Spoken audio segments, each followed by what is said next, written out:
नमस्कार सभी विद्यार्थियों का एक बार फिर से एग्री कोचिंग बाय विकास सर परिवार में स्वागत करता हूं। हम लोग रोज एग्रीकल्चर के बेहतरीन प्रश्नों के साथ मुलाकात करते हैं।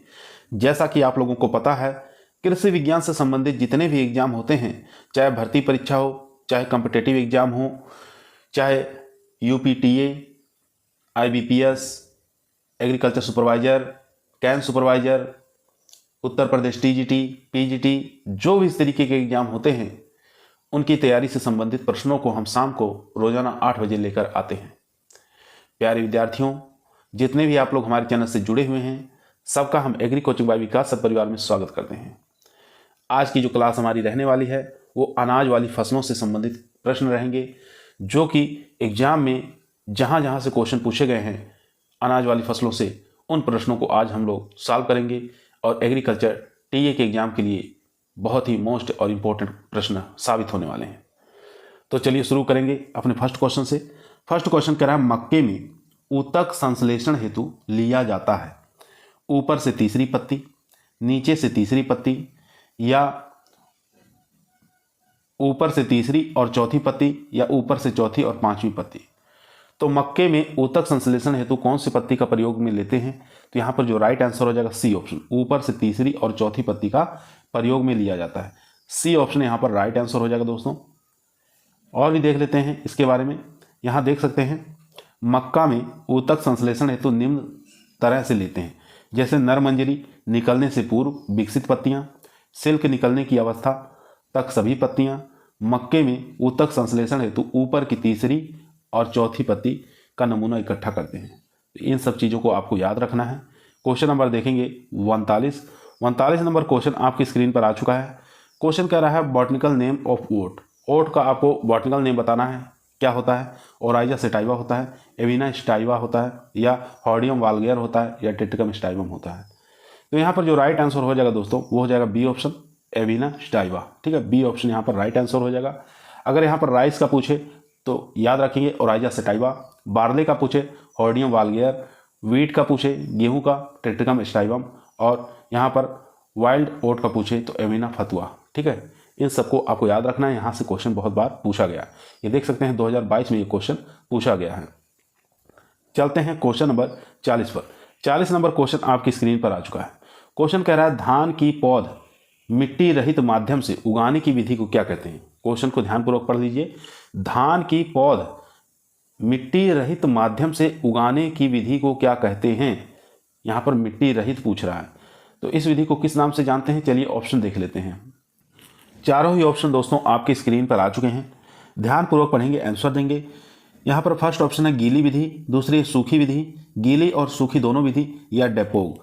तो यहाँ पर पूछा था धान के पौध मिट्टी रहित माध्यम से उगाने की विधि को क्या कहते हैं? तो डेपोग विधि के नाम से हम जानते हैं। डी ऑप्शन यहाँ पर राइट आंसर हो जाएगा दोस्तों, डी ऑप्शन राइट आंसर। यहाँ देख सकते हैं, धान के पौध मिट्टी रहित माध्यम से उगाने की विधि को हम डेपोग कहते हैं। यह विधि बीज के 11 से लेकर 14 दिन में रोपाई योग्य हो जाती है। धान की नर्सरी तैयार करने की यह विधि फिलीपींस से तैयार की गई है। ठीक है, फिर यहाँ से क्वेश्चन पूछता कहाँ से निकाली गई है? फिलीपींस से। कितने दिन में पौध तैयार हो जाती है? तो 11 से 14 दिन में पौध तैयार हो जाती है।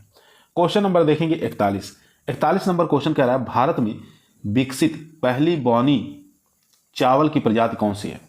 तो यहाँ पर बताना है IR8, या विजया, या IR21, या जया। तो काफ़ी अच्छा इंपॉर्टेंट क्वेश्चन है दोस्तों। तो इसमें से बताइए, भारत में विकसित पहली बौने चावल की प्रजाति कौन सी है? ड्वार्फ वैरायटी बताना है आपको।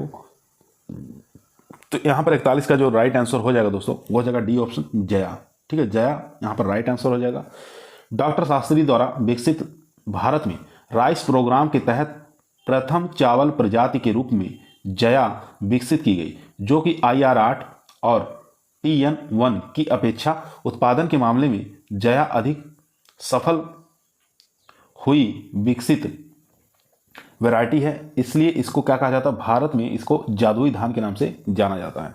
ठीक है, जया को हम जादुई धान के नाम से जानते हैं, ये भी एग्जाम में बहुत बार पूछा गया है। क्वेश्चन नंबर देखेंगे 42 नंबर क्वेश्चन स्क्रीन पर आ चुका है। छिलका रहित जौ की प्रजाति है, मंजुला है, KK 141, डोलमा, या इनमें से कोई नहीं। तो इसका जो राइट आंसर हो जाएगा दोस्तों वो हो जाएगा डोलमा। यहाँ पर सी ऑप्शन राइट आंसर हो जाएगा। सी ऑप्शन यहाँ पर राइट आंसर हो जाएगा दोस्तों। यहाँ देख सकते हैं जौ की भूसी रहित किस्म डोलमा है।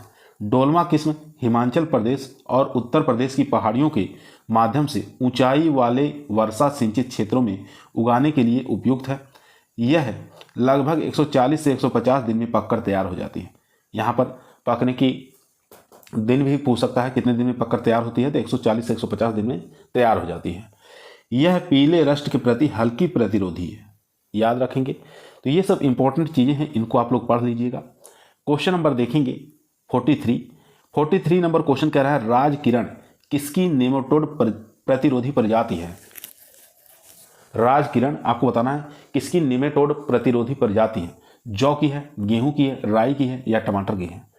तो 43 का जो राइट आंसर हो जाएगा दोस्तों वो हो जाएगा ए ऑप्शन, यानी कि जौ की प्रजाति है। राजकिरण जौ की नेमाटोड प्रतिरोधी प्रजाति है। इसके अलावा आपको याद रखना है BL2 और CCN, ये दोनों वेराइटियां याद रखेंगे। ये लवण सहिष्णु प्रजाति है, ठीक है, आपको याद रखना है। क्वेश्चन नंबर देखेंगे 44 नंबर क्वेश्चन स्क्रीन पर आ चुका है। क्वेश्चन कह रहा है बाजरा की बीज दर प्रति हेक्टेयर है 12 से 15 किलोग्राम, 4 से 5 किलोग्राम, 80 से 100 किलोग्राम या इनमें से कोई नहीं। तो बाजरा का आपको सीड रेट बताना है कितना हो जाएगा। तो बाजरे का जो सीड रेट लगता है दोस्तों वो लगता है 4 से 5 किलोग्राम। तो यहाँ पर बी ऑप्शन हमारा राइट आंसर हो जाएगा। और भी सीड रेट यहाँ पर देख सकते हैं। बाजरे का सीड रेट पूछे 4 से 5 किलोग्राम, ज्वार का पूछे तो 10 से 12 किलोग्राम, चना का पूछे 80 से 100 किलोग्राम, अरहर का सीड रेट आपको याद रखना है 12 से 15 और जूट का याद रखना है 6 से 8।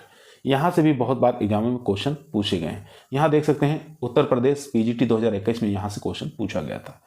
दोस्तों यदि आप लोगों को वीडियो पसंद आ रही है तो लाइक जरूर करें, दोस्तों में शेयर करिए, चैनल पर नए हैं सब्सक्राइब करना ना भूलिए। इसी प्रकार की वीडियो हम रोजाना आप लोगों के बीच शाम को 8 बजे लेकर उपस्थित रहते हैं। चलते हैं क्वेश्चन नंबर 45 पर। क्वेश्चन नंबर 45 आपकी स्क्रीन पर आ चुका है दोस्तों, ध्यानपूर्वक पढ़ेंगे और इसका आंसर देंगे। यहाँ देख सकते हैं 2021 में PGT में पूछा गया है और यही प्रश्न 2016 में भी पूछा गया था। यहाँ देखेंगे संकुल मक्का की प्रति हेक्टेयर बीज दर है। संकुल मक्का का सीड रेट बताना है प्रति हेक्टेयर कितना होता है, 10 से 12 किलोग्राम, 15 से 18, 18 से 20, 20 से 25 किलोग्राम। तो यहाँ पर जो राइट आंसर हो जाएगा वो हो जाएगा 18 से 20 kilogram per hectare. C option यहाँ पर राइट आंसर हो जाएगा दोस्तों। यहाँ पे देख सकते हैं संकुल मक्का का सीड रेट आपको याद रखना है 18 से 20 किलोग्राम पर हेक्टेयर। हाइब्रिड मक्का का अगर सीड रेट पूछे तो 25 किलोग्राम पर हेक्टेयर आपको याद रखना है। चारे के लिए उद्देश्य से बुआई करने के लिए अगर मक्का का सीड रेट पूछे तो 40 से 50 किलोग्राम पर हेक्टेयर, ठीक है। ये हो गया चारे के लिए 40 से 50 किलोग्राम पर हेक्टेयर। हाइब्रिड मक्का 25 किलोग्राम और संकुल मक्का 18 से 20 किलोग्राम। तीनों में से एक क्वेश्चन यहाँ से बनने की काफ़ी ज़्यादा संभावना है टीए के एग्जाम के लिए। क्वेश्चन नंबर देखेंगे 46 नंबर क्वेश्चन कह रहा है निम्नलिखित में से कौन सी मक्का का प्रथम संकर प्रजाति है। तो यहाँ पर मक्का की प्रथम संकर प्रजाति आपको बताना है कौन सी है। प्रकाश है, गंगावन है, प्रोटीना है या विवेक है। तो यहाँ पर जो राइट आंसर हो जाएगा दोस्तों गंगावन, ये जो वैरायटी है ये मक्के की प्रथम हाइब्रिड वैरायटी है, याद रखेंगे। क्वेश्चन यहाँ से भी बहुत बार पूछा गया है, 2021 में पूछा गया है और 2013 में भी पूछा गया है, रिपीट डबल बार किया गया है, ठीक है। तो यहाँ देखेंगे निम्न में से मक्का की प्रथम संकर प्रजाति गंगावन, ठीक है। सर्वप्रथम भारत में 1961 में मक्का अनुसंधान संस्थान द्वारा यहाँ पर 4 संकर प्रजाति, ठीक है, गंगावन, गंगा 101, दक्कन और रंजीत, ये किस्में विकसित की गई थी, ठीक है। ये चारों संकर वैरायटियाँ हैं, लेकिन पहली अगर पूछे संकर वैरायटी तो गंगावन है, दूसरे नंबर पर गंगा 101, फिर दक्कन, फिर रंजीत। चारों ही आपको याद रखना है। क्वेश्चन नंबर चलते हैं 47 पर। 47 नंबर क्वेश्चन आपकी स्क्रीन पर आ चुका है। धान की नर्सरी उगाने की डेपोग विधि किस देश से विकसित की गई थी। भारत से, चीन से, फिलीपींस से, जापान से। तो काफ़ी आसान और इजी आंसर हो जाएगा इसका फिलीपींस, ठीक है। सी ऑप्शन यहाँ पर राइट आंसर हो जाएगा। ये भी क्वेश्चन यहाँ देखेंगे 2021 में पूछा गया और 2002 में भी पूछा गया है। क्वेश्चन नंबर देखेंगे 48 नंबर क्वेश्चन कह रहा है खाने के उद्देश्य के लिए मक्का की हरी गुल्ली की प्रयोग करने की सर्वोत्तम व्यवस्था क्या है। तो खाने के उद्देश्य के लिए मक्का की हरी गुल्ली की प्रयोग करने की सर्वोत्तम विधि कौन सी है। टेस्लिंग है, सिल्किंग है, नरम लोई है या सख्त लोई है। तो यहाँ पर जो हो जाएगा वो हो जाएगा नरम लोई। सी ऑप्शन यहाँ पर राइट आंसर हो जाएगा दोस्तों। सी ऑप्शन यहाँ पर राइट आंसर हो जाएगा। यहाँ देख सकते हैं खाने के उद्देश्य के लिए मक्का की हरी गुल्ली की प्रयोग करने की सर्वोत्तम व्यवस्था हरी लोई है। ठीक है, ये आपको याद रखना है। टेसलिंग क्या होता है? मक्के में नर पुष्प के आने की क्रिया को हम टेसलिंग कहते हैं। यह अवस्था मक्के में 55 से 60 दिन बाद आती है। याद रखेंगे, अवस्था भी पूछ सकता है। सिल्किंग क्या होता है? मक्के के पौध में मादा पुष्प के आने की क्रिया को हम सिल्किंग के नाम से जानते हैं। यह अवस्था बुआई के 60 से 65 दिन बाद आती है। ठीक है, उसके बाद यहाँ देखेंगे नरम लोई क्या होता है। यह मक्के में परागण के बाद दाने का बाली में भरना तथा कठोर होने से पहले की अवस्था होती है। इस अवस्था पर मक्के को हरी बाली के रूप में प्रयोग करते हैं।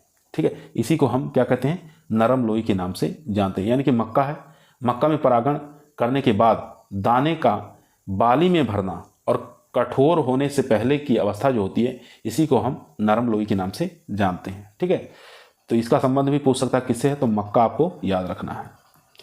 क्वेश्चन नंबर चलते हैं 49 पर।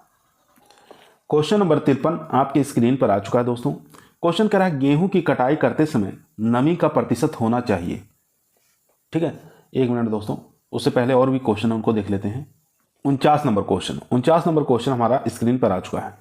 क्वेश्चन कह रहा है गेहूं में सिंचाई के लिए सबसे क्रांतिक अवस्था कौन सी है? तो गेहूं की सबसे क्रांतिक अवस्था आपको बताना है। पुष्पन अवस्था, मुलायम चरण, गांठें बनने के उपरांत या शीर्ष मूल निकलते समय, जिसको CRI के नाम से जानते हैं, क्राउन रूट एरी। ठीक है, तो यही हो जाएगा हमारा CRI, शीर्ष मूल निकलते समय। डी ऑप्शन यहां पर राइट आंसर हो जाएगा दोस्तों।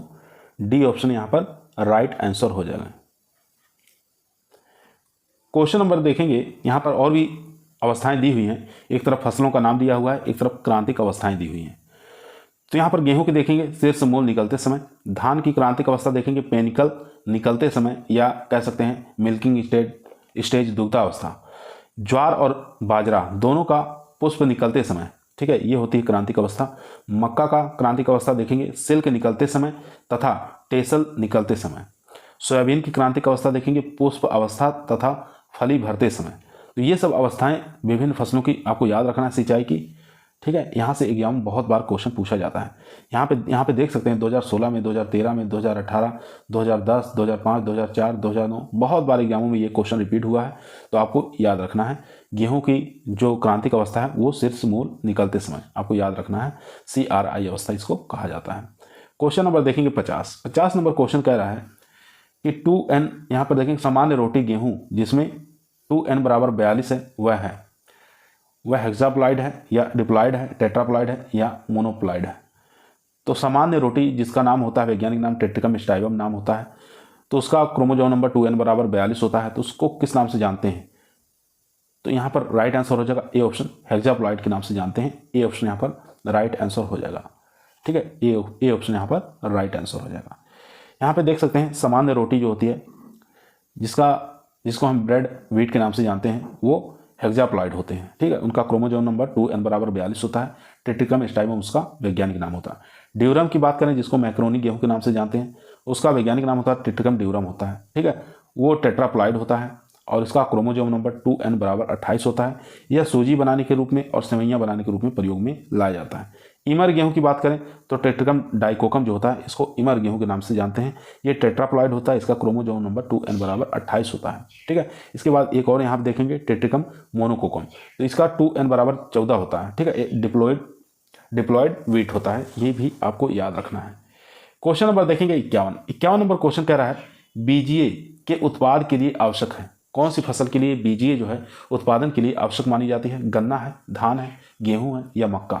तो यहाँ पर जो राइट आंसर हो जाएगा वो हो जाएगा बीजीए का संबंध धान से हो जाएगा। ठीक है, जिसको हम ब्लू ग्रीन एल्गी के नाम से जानते हैं, नील हरित शैवाल कह सकते हैं। ठीक है, इसका संबंध किससे हो जाएगा? धान की फसल से हो जाएगा। एजोला का संबंध धान से हो जाएगा। एनाबीना, ये तीनों ऐसे हैं जो धान में जैव उर्वरक के रूप में प्रयोग में लाए जाते हैं। ठीक है, यह सहजीवी होता है और यह खेत में नाइट्रोजन स्थिरीकरण करता है, याद रखेंगे। और दलहनी फसलों के बारे में पूछे तो राइजोबियम जो है इसका प्रयोग हम दलहनी फसलों में करते हैं नाइट्रोजन स्थिरीकरण करने के लिए, याद रखेंगे। क्वेश्चन नंबर 52 आपकी स्क्रीन पर आ चुका है दोस्तों। क्वेश्चन कह रहा है पौधे रोपित धान में सामान्यतः प्रयोग होने वाला खरपतवार नाशी है। तो पौधे रोपित धान में प्रयोग होने वाला खरपतवार नाशी है, ब्यूटाक्लोर है, सल्फोसल्फ्यूरान है, 2,4-D है, पेंडिमेथालिन है। तो 52 का करेक्ट आंसर बताइए इसमें से क्या हो जाएगा। तो इसका जो राइट आंसर हो जाएगा दोस्तों वो हो जाएगा सल्फोसल्फ्यूरान। ठीक है, बी ऑप्शन यहाँ पर राइट आंसर हो जाएगा दोस्तों, बी ऑप्शन यहाँ पर।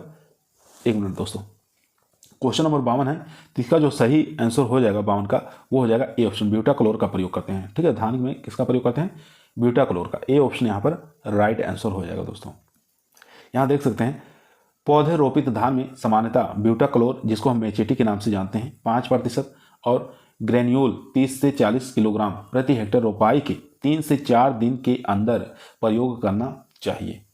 इसी प्रकार पेंडिमिथालिन 30 EC 3.3 लीटर प्रति हेक्टेयर रोपाई के 3 से 4 दिन के अंदर प्रयोग करना चाहिए। ठीक है, मेचेटी का। और केवल चौड़ी पत्ती वाले खरपतवारों के लिए नियंत्रण के लिए 2,4-D का हम प्रयोग करते हैं। ठीक है, ये भी आपको याद रखना है। तो यहाँ पर जो हमारा राइट आंसर हो जाएगा दोस्तों ए ऑप्शन हो जाएगा ब्यूटाक्लोर। ठीक है, धान रोपित जो खरपतवार नाशी प्रयोग करेंगे उसमें ब्यूटाक्लोर का प्रयोग करेंगे, इसको मेचेटी के नाम से जानते हैं। चलते हैं क्वेश्चन नंबर 53 पर। क्वेश्चन नंबर 53 आपकी स्क्रीन पर आ चुका दोस्तों, ध्यानपूर्वक पढ़िए, आंसर दीजिए। क्वेश्चन कह रहा है गेहूं की कटाई करते समय नमी का प्रतिशत होना चाहिए 15 से 20%, 25 से 30, 8 से 10 या 10 से 12। तो यहाँ पर जो राइट आंसर हो जाएगा दोस्तों वो हो जाएगा 25 से 30%। ठीक है, यहाँ पर बी ऑप्शन हमारा राइट आंसर हो जाएगा। अगर भंडारण के लिए पूछता तो यहाँ पर 10 से 12 हो जाता, लेकिन यहाँ पर कटाई के लिए पूछ रहा है तो हो जाएगा बी ऑप्शन, यानी कि 25 से 30%। क्वेश्चन नंबर देखेंगे 54 नंबर क्वेश्चन आपकी स्क्रीन पर आ चुका है। धान की पहली नत्रजन की प्राथमिकता है, तो धान की पहली नत्रजन की प्राथमिकता है नाइट्रेट के रूप में, अमोनिकल के रूप में, नाइट्राइट के रूप में या एमाइड के रूप में। तो 54 का जो राइट आंसर हो जाएगा दोस्तों वो हो जाएगा बी ऑप्शन, यानी कि अमोनिकल के रूप में। ठीक है, बी ऑप्शन यहाँ पर राइट आंसर हो जाएगा अमोनिया के रूप में। यहाँ देख सकते हैं धान के पौधे नत्रजन को अमोनिया के रूप में ग्रहण करते हैं। ठीक है, NH4 धनायन के रूप में ग्रहण करते हैं। तो यहाँ पर हमारा जो राइट आंसर हो जाएगा बी ऑप्शन। क्वेश्चन नंबर देखेंगे 55 नंबर क्वेश्चन कह रहा है संकर मक्का की बीज दर आपको बताना है कितना लगता है। तो संकर मक्का का सीड रेट आपको बताना है 10 से 15 किलोग्राम पर हेक्टेयर, 15 से 20 किलोग्राम पर हेक्टेयर, 20 से 25 किलोग्राम पर हेक्टेयर या 25 से 30 किलोग्राम पर हेक्टेयर। यहाँ देख सकते हैं उत्तर प्रदेश TGT 2013 में पूछा गया है और उत्तर प्रदेश TGT 2004 में पूछा गया है। तो यहाँ पर जो राइट आंसर हो जाएगा 20 से 25 किलोग्राम, सी ऑप्शन यहाँ पर राइट आंसर हो जाएगा दोस्तों। संकर मक्का की सीड रेट 20 से लेकर 25 किलोग्राम पर हेक्टेयर, देसी छोटे दाने वाली प्रजाति के लिए 16 से 18 किलोग्राम पर हेक्टेयर, संकुल मक्का के लिए 18 से 20 किलोग्राम पर हेक्टेयर। यहाँ से बहुत बार क्वेश्चन पूछा गया है। क्वेश्चन नंबर देखेंगे 56 नंबर क्वेश्चन कर रहा है निम्न में से कौन ड्यूरम गेहूं की प्रजाति है। तो ड्यूरम गेहूं की प्रजाति यहाँ से बताना है कौन सी हो जाएगी। यहाँ पे देखेंगे PBW 343, PBW 443 या UP 2338 या PDW 215। तो यहाँ पर जो राइट आंसर हो जाएगा दोस्तों वो हो जाएगा PDW 215, डी ऑप्शन यहाँ पर राइट आंसर हो जाएगा दोस्तों, जिसको हम ट्रिटिकम ड्यूरम के नाम से जानते हैं। ठीक है, याद रखेंगे ड्यूरम वर्ग के गेहूं की खेती देश में सिर्फ मात्र 12% ही की जाती है। ड्यूरम की क्या विशेषता है, ड्यूरम से हम सूजी बनाने के रूप में प्रयोग में लेते हैं। ठीक है, सूजी बनाई जाती है ड्यूरम से। क्वेश्चन नंबर देखेंगे 57 नंबर क्वेश्चन कह रहा है निम्नलिखित में से कौन सी मोटे अनाज की फसल संबंधित है। तो मोटे अनाज वाली फसल बताना इसमें से कौन सी है, गेहूं है, धान है, जौ है या बाजरा। तो यहाँ पर जो राइट आंसर हो जाएगा दोस्तों 57 का वो हो जाएगा डी ऑप्शन बाजरा। बाजरा को हम मोटे अनाज वाली फसल के नाम से जानते हैं, डी ऑप्शन यहाँ पर राइट आंसर हो जाएगा। अगर ऑप्शन में बाजरा नहीं है तो मक्का याद रखेंगे, ज्वार याद रखेंगे, बाजरा और मंडुआ, ये सब मोटे अनाज वाली क्रॉप्स हैं। लघु अनाज किसे कहते हैं, तो इसके अंतर्गत मड़ुआ आ जाएगा, रागी आ जाएगा, कोदो आ जाएगा, सामा आ जाएगा, ककून आ जाएगा, चीना, कुटकी। ठीक है, ये सब आ जाएंगे। और यहाँ पर देखेंगे प्रमुख खाद्यान्न अगर पूछे तो इसके अंतर्गत गेहूं, धान, जौ, ठीक है, ये तीनों ही सम्मिलित हैं। क्वेश्चन नंबर देखेंगे 58 नंबर क्वेश्चन स्क्रीन पर आ चुका है। क्वेश्चन कह रहा है निम्न में से कौन सी फसल सभी ऋतुओं में बोई जाती है, गन्ना, मसूर, मूंगफली, मक्का। तो ऐसी फसल बताना है जो सभी ऋतुओं में बोई जाती है, तो वो हो जाएगी मक्का। यहाँ पर डी ऑप्शन यहाँ पर राइट आंसर हो जाएगा। यहाँ देखेंगे यूपी टीजीटी के अंदर पूछा गया था 2013 में, यूपी पीजीटी 2005 में, यूपी टीजीटी 2003 में, यूपी पीसीएस प्री के अंदर 1995 में पूछा गया। तो ये काफ़ी बार एग्जाम में पूछा गया है, तो इसको आपको याद रखना है। यहाँ देख सकते हैं खरीफ सीजन वाली फसलें कौन कौन सी हैं। ठीक है, खरीफ जो मक्का है इसकी हम बुआई कब करते हैं, जून के अंतिम सप्ताह में की जाती है। और रबी मक्का जो कि कहाँ पर बोई जाती है, मुख्य रूप से बिहार में और उत्तर प्रदेश में कुछ भागों में इसको बुआई करते हैं, ठीक है। और बाकी आंध्र प्रदेश, तमिलनाडु, कर्नाटक, महाराष्ट्र, ठीक है, इसमें भी उगाया जाता है इसको। इसकी बुआई हम अक्टूबर के लेके नवंबर के मध्य में करते हैं, याद रखेंगे। लेकिन मुख्य रूप से ये पूछता है रवि की जो मक्का है ये कहाँ पर बुआई करते हैं, तो याद रखेंगे बिहार के अंदर इसकी बुआई करते हैं। चलते हैं क्वेश्चन नंबर 59 पर। क्वेश्चन नंबर 59 आपकी स्क्रीन पर आ चुका दोस्तों। क्वेश्चन कह रहा है धान की फसल के बाद गेहूं की फसल के लिए उर्वरक की मांग कितनी होती है। तो धान की फसल के बाद गेहूं की फसल के लिए उर्वरक मांग आपको बताना है कितना होता है। तो यहाँ पर जो राइट आंसर हो जाएगा बी ऑप्शन, यानी कि 120 किलोग्राम नाइट्रोजन, 60 किलोग्राम फास्फोरस और 40 किलोग्राम पोटास की मात्रा प्रति हेक्टेयर के रूप में दी जाती है। तो यहाँ पर बी ऑप्शन हमारा राइट आंसर हो जाएगा दोस्तों, ठीक है। बी ऑप्शन यहाँ पर राइट आंसर हो जाएगा। यहाँ पर देख सकते हैं 60, 120, 60, 40 ये मात्रा रखी जाती है। अगर गेहूं की अच्छी उपज के लिए धान हो, मक्का, ज्वार, ठीक है, बाजरा की खरीफ वाली जो फसलों के बाद अगर भूमि में 120, 60, 40 किलोग्राम प्रति हेक्टेयर की दर से अगर एनपीके का प्रयोग करते हैं तो अच्छा माना जाता है। तो आपको ये याद रखना है 120 नाइट्रोजन, 60 किलोग्राम फास्फोरस और 40 किलोग्राम पोटास देना आवश्यक होता है। क्वेश्चन नंबर देखेंगे 60 नंबर क्वेश्चन कह रहा है फर्व विधि से गेहूं की बुआई विकसित की गई। तो कहाँ से विकसित की गई है फर्व विधि से गेहूं की बुआई? लुधियाना से, पंतनगर से, कानपुर से, करनाल में। तो फर्व विधि से बुआई जो की गई है ये पंतनगर से विकसित की गई है। बी ऑप्शन यहाँ पर राइट आंसर हो जाएगा दोस्तों। इसमें किस उद्देश्य के लिए किया गया है ये भी आपको याद रखना है। तो इस विधि में सिंचाई जल बचाने के उद्देश्य से ऊंची उठी हुई क्यारियां बनाकर, नालियां बनाकर इसमें बुआई की गई है, ठीक है। तो सिंचाई जल के बचाने के उद्देश्य से इसको तैयार किया गया है फर्व विधि को। याद रखेंगे किससे संबंधित है, गेहूं से संबंधित है। यहां से भी एग्जाम में पूछा गया है क्वेश्चन। क्वेश्चन नंबर देखेंगे 61 नंबर क्वेश्चन कह रहा है सेलिंग किससे संबंधित है? मक्का से, चना से, आलू से या गन्ना से? तो सेलिंग का संबंध किससे हो जाएगा? तो सेलिंग का संबंध होता है दोस्तों मक्का से। ए ऑप्शन यहाँ पर राइट आंसर हो जाएगा दोस्तों, ठीक है। ये सेलिंग जो है मक्का के प्रोसेसिंग से संबंधित है, ठीक है। इसमें क्या होता है, भुट्टे से दाना निकलने की क्रिया इसमें शामिल होती है। क्वेश्चन नंबर देखेंगे 62 नंबर क्वेश्चन कह रहा है निम्न में से कौन सूचक फसल से संबंधित है? तो सूचक फसल से संबंधित बताना है कौन है, मक्का है, गेहूं है, सरसों है या चना है? तो काफी मोस्ट और इंपॉर्टेंट क्वेश्चन है दोस्तों। तो यहाँ पर जो राइट आंसर हो जाएगा मक्का, ठीक है। ए ऑप्शन यहाँ पर राइट आंसर हो जाएगा। अब यहाँ पर देख सकते हैं कौन कौन से पोषक तत्व हैं जो कि कौन कौन सी फसल के सूचक पौधे हैं। तो यहाँ पर ध्यान देना, यहाँ से क्वेश्चन हर एग्जाम में एक क्वेश्चन पूछा जाता है। जैसे नाइट्रोजन पोषक तत्व है, इसका सूचक पौधे कौन कौन से हैं? तो याद रखेंगे मेज हो जाएगा, सोरगम हो जाएगा और लेग्यूम वाली जितनी भी क्रॉप्स हो जाएंगी सब नाइट्रोजन का सूचक पौधे हैं, ठीक है। फास्फोरस का सूचक पौधे टमाटर याद रखेंगे, मक्का याद रखेंगे, ल्यूशन याद रखना है। पोटास का सूचक पौधे मक्का, ल्यूशन, कपास और आलू।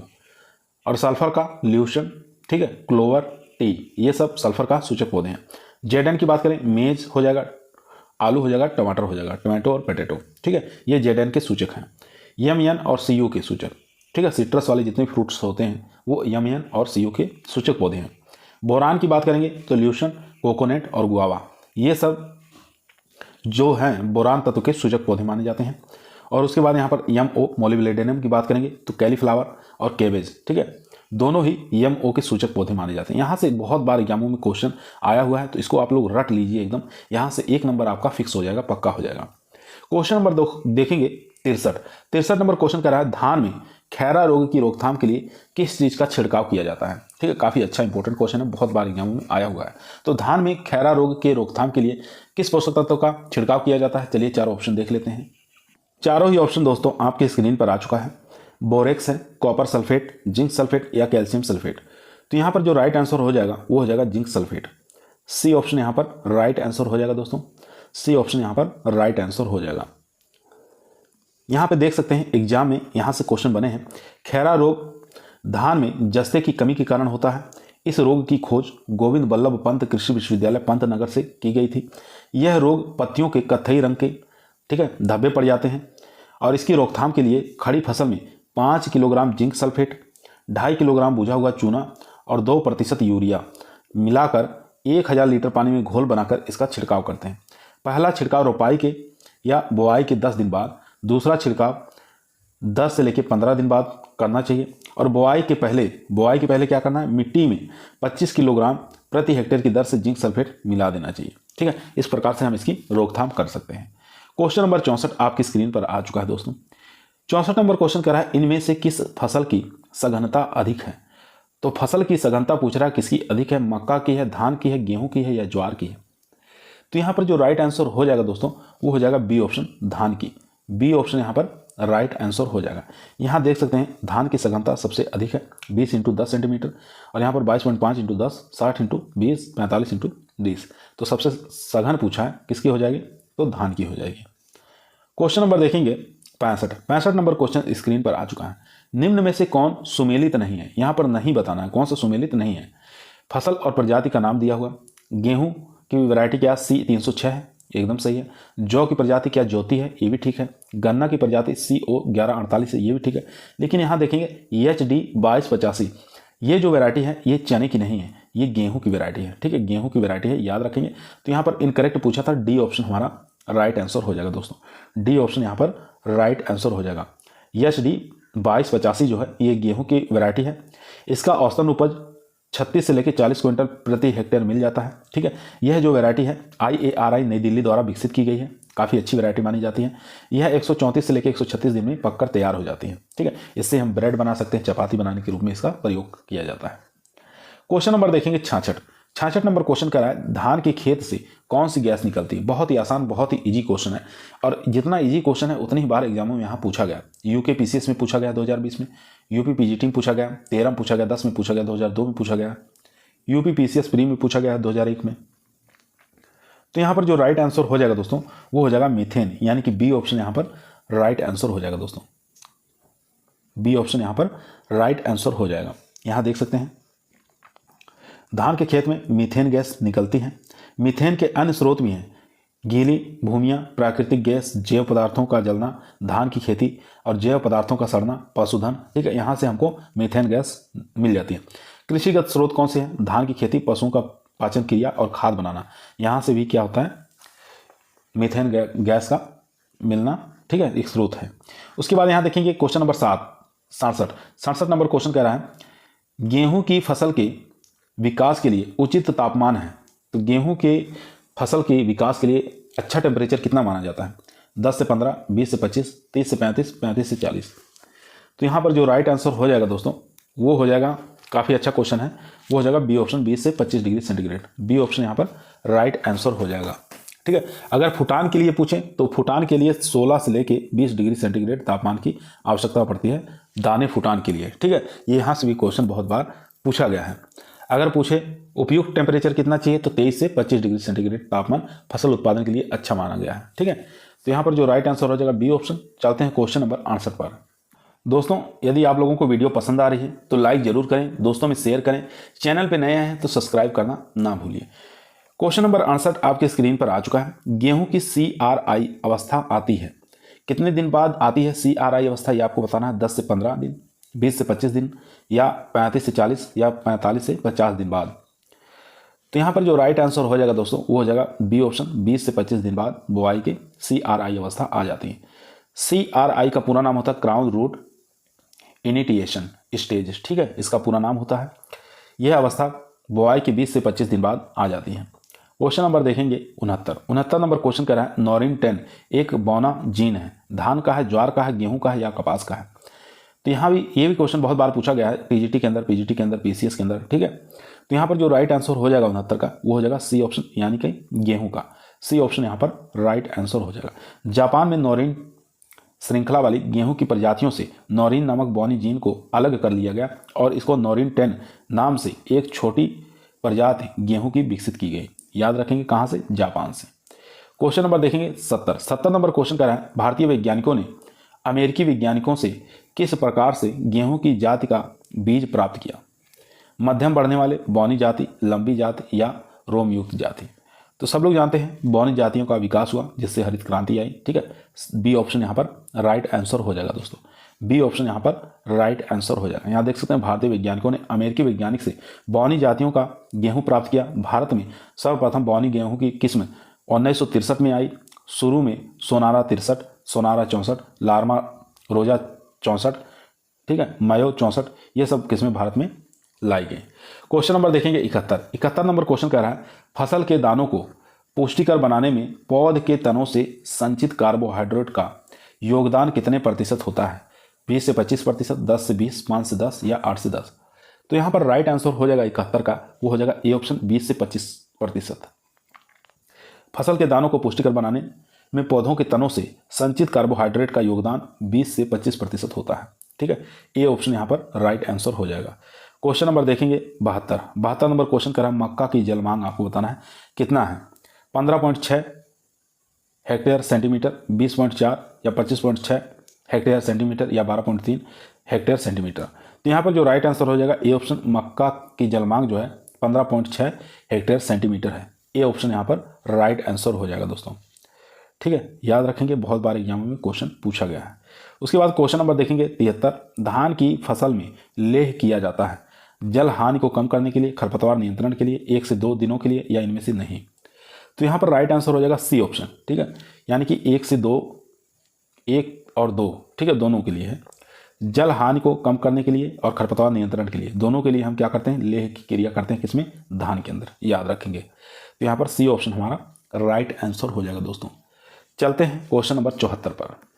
क्वेश्चन नंबर 74 आपकी स्क्रीन पर आ चुका है दोस्तों। क्वेश्चन कह रहा है मक्के के पौधे में टेसल पहले निकलते हैं, सिल्क पहले निकलते हैं, इनमें से दोनों साथ साथ निकलते हैं या इनमें से कोई नहीं? तो यहाँ पर राइट आंसर हो जाएगा दोस्तों, टेसल पहले निकलते हैं। ए ऑप्शन यहाँ पर राइट आंसर हो जाएगा दोस्तों। अब टेसल क्या चीज़ होता है इसको देख लेते हैं। मक्का के पौधे में सबसे पहले टेसल निकलते हैं, यह मक्का का नर भाग होता है। ठीक है, मक्का के मादा भाग को हम सिल्क कहते हैं। ठीक है, जो टेसल के बाद निकलता है। ठीक है, टेसल के बाद क्या निकलता है? सिल्क निकलता है। टेसल निकलने की क्रिया टेसलिंग कहलाती है और सिल्क निकलने की क्रिया सिल्किंग कहलाती है। याद रखेंगे, बहुत बार एग्जाम में पूछा गया है। क्वेश्चन नंबर देखेंगे 75, धान बीज के अंकुरण के लिए अनुकूलतम मुख्य टेम्परेचर कितना होना चाहिए? 20 से 25 या 18 से 2 डिग्री सेंटीग्रेड, 37 से 39 डिग्री सेंटीग्रेड या 30 से 32 डिग्री सेंटीग्रेड? तो यहाँ पर राइट आंसर हो जाएगा ए ऑप्शन, 20 से 25 डिग्री सेंटीग्रेड तापमान होना चाहिए। ए ऑप्शन यहाँ पर राइट आंसर हो जाएगा दोस्तों। ठीक है, यहाँ पर देख सकते हैं धान के बीज के अंकुरण के लिए अनुकूलतम तापमान 20 से 25 डिग्री सेंटीग्रेड होना चाहिए, जबकि धान के वृद्धि के लिए और विकास के लिए 20 से लेकर 35 डिग्री सेंटीग्रेड तापमान होना चाहिए। अगर वृद्धि विकास के लिए पूछे तो 20 से 35 डिग्री सेंटीग्रेड। यहाँ देखेंगे क्वेश्चन नंबर 76 कह रहा है रत्ना एक प्रजाति है, गेहूं की है, धान की है, जौ की है या मक्का की है? तो रत्ना काफ़ी अच्छा क्वेश्चन है ये दोस्तों। तो यहाँ पर राइट आंसर हो जाएगा, धान की वैरायटी है रत्ना। याद रखेंगे, बी ऑप्शन यहाँ पर राइट आंसर हो जाएगा। रत्ना एक धान की प्रजाति है जो उत्तर प्रदेश में अगेती के रूप में इसको उगाया जाता है। यह जो फसल है 120 दिन में तैयार हो जाती है। ठीक है, 120 दिन में यह तैयार हो जाती है। इस किस्म से हमको 40 क्विंटल प्रति हेक्टेयर हमको उपज मिल जाती है। इसके अलावा अन्य धान की किस्में हैं, उनको भी आपको याद रखना। मनहर है, नर्मदा, जया, लूनीश्री, ये सब धान की ही किस्में हैं। क्वेश्चन नंबर देखेंगे 77 नंबर क्वेश्चन आपकी स्क्रीन पर आ चुका है। क्वेश्चन कह रहा है अधिक ज्वार खाने से कौन सी बीमारी हो जाती है? सूखा रोग हो जाता है, स्कर्वी रोग हो जाता है, रतौंधी हो जाती है या पेलाग्रा हो जाता है? तो यहाँ पर जो राइट आंसर हो जाएगा दोस्तों वो हो जाएगा डी ऑप्शन, पेलाग्रा डिजीज हो जाता है। ठीक है, ज्वार के दाने शरीर में विटामिन B3 जिसको नियासिन कहते हैं क्या अवशोषण में बाधा पहुँचाती है? इसके ज़्यादा ज्वार के सेवन से पेलाग्रा रोग हो जाता है। पेलाग्रा रोग को 4D सिंड्रोम के नाम से भी जाना जाता है। एग्जाम में यहाँ से भी क्वेश्चन बहुत बार बना हुआ है, 4D सिंड्रोम भी कहते हैं। क्वेश्चन नंबर देखेंगे 78 नंबर क्वेश्चन आपकी स्क्रीन पर आ चुका है। क्वेश्चन कह रहा है मक्का की अधिक पैदावार किस मौसम में होती है? जायद में, खरीफ में, रबी में या इनमें से कोई नहीं? तो रबी के सीजन में सबसे ज़्यादा पैदावार होती है। सी ऑप्शन यहाँ पर राइट आंसर हो जाएगा।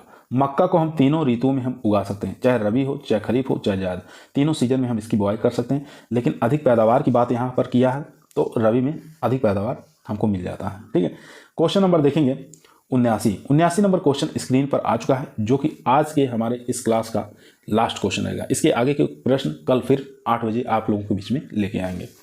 तो बाजरा के संबंध में क्या सत्य नहीं है? यहाँ पर कौन सा सत्य नहीं है ये आपको बताना है। ठीक है, पेनिसेटम, टाइफाइडियाट या ग्रेमिनी वर्ग या क्रोमोसोम 2n = 20, मूल स्रोत अफ्रीका। तो इनमें से बताना है कौन सा इसमें से सही नहीं है। ठीक है, तो यहाँ पर जो राइट आंसर हो जाएगा दोस्तों वो हो जाएगा सी ऑप्शन। ठीक है, क्रोमोसोम संख्या यहाँ पर इनका 20 नहीं होता है, क्रोमोसोम संख्या होता है 2n = 14 होता है। याद रखेंगे 14 होता है, यहाँ पर 20 लिख रखा था। बाकी ये ग्रेमिनी कुल से बिलोंग करता है, इसका उत्पत्ति स्थान अफ्रीका माना गया है। ठीक है, और पेनिसेटम टाइफाइड्स ये हो जाएगा, इसका वैज्ञानिक नाम होता है। ठीक है, या पेनिसेटम ट्राइफाडियाट कहते हैं इसको। तो यहाँ पर जो सी ऑप्शन इनकरेक्ट पूछा था, सी ऑप्शन हमारा राइट आंसर हो जाएगा दोस्तों। आज की वीडियो हमारी यहीं समाप्त हुई। आप लोगों को कैसी लगी कमेंट के अंदर बताइएगा। अच्छी लगी हो तो लाइक ज़रूर करिए, दोस्तों में शेयर करिए। चैनल पे नया है तो सब्सक्राइब करना ना भूलिए। कल इसके आगे के प्रश्न शाम को 8 बजे करवाएंगे। तब तक सभी लोगों को धन्यवाद।